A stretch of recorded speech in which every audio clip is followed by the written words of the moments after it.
کہو کافرو بھلا دیکھو تو اگر تم پر اللہ کا عذاب آ جائے یا قیامت آ موجود ہو تو کیا تم ایسی حالت میں اللہ کے سوا کسی اور کو پکارو گے؟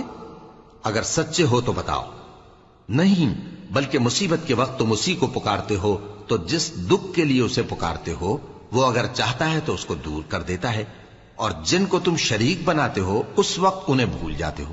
اور ہم نے تم سے پہلے بہت سی امتوں کی طرف پیغمبر بھیجے، پھر ان کی نافرمانیوں کے سبب ہم انہیں سختیوں اور تکلیفوں میں پکڑتے رہے تاکہ عاجزی کریں۔ تو جب ان پر ہمارا عذاب آتا رہا وہ کیوں نہیں عاجزی کرتے رہے؟ مگر ان کے تو دل ہی سخت ہو گئے تھے، اور جو کام وہ کرتے تھے شیطان ان کو ان کی نظروں میں آراستہ کر دکھاتا تھا۔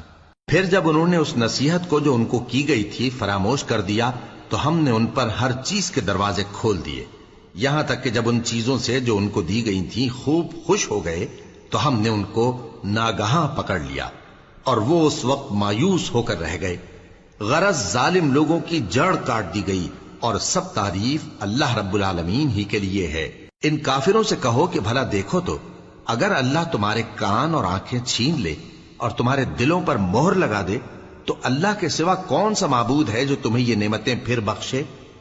دیکھو ہم کس کس طرح اپنی آیتیں بیان کرتے ہیں، پھر بھی یہ لوگ روگردانی کیے جاتی ہیں۔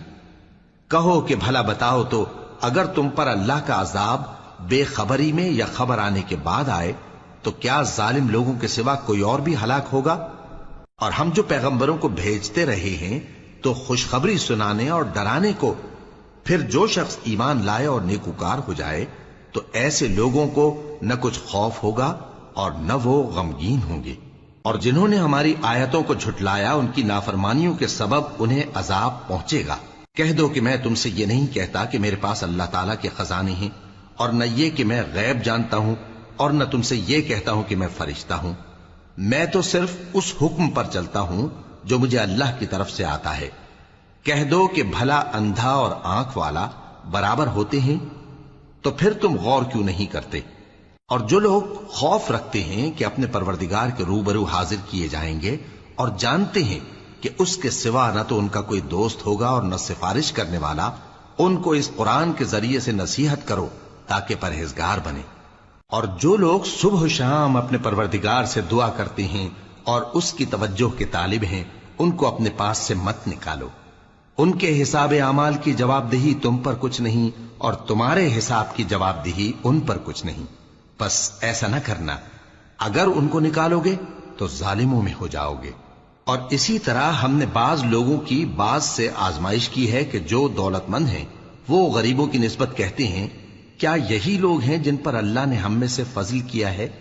کیا اللہ شکر کرنے والوں سے واقف نہیں؟ اور جب تمہارے پاس ایسے لوگ آیا کریں جو ہماری آیتوں پر ایمان لاتے ہیں تو ان سے کہو سلام علیکم، تمہارے رب نے اپنی ذات پاک پر رحمت کو لازم کر لیا ہے کہ جو کوئی تم میں سے نادانی سے کوئی بری حرکت کر بیٹھے پھر اس کے بعد توبہ کر لے اور نیکوکار ہو جائے تو وہ بخشنے والا ہے، مہربان ہے۔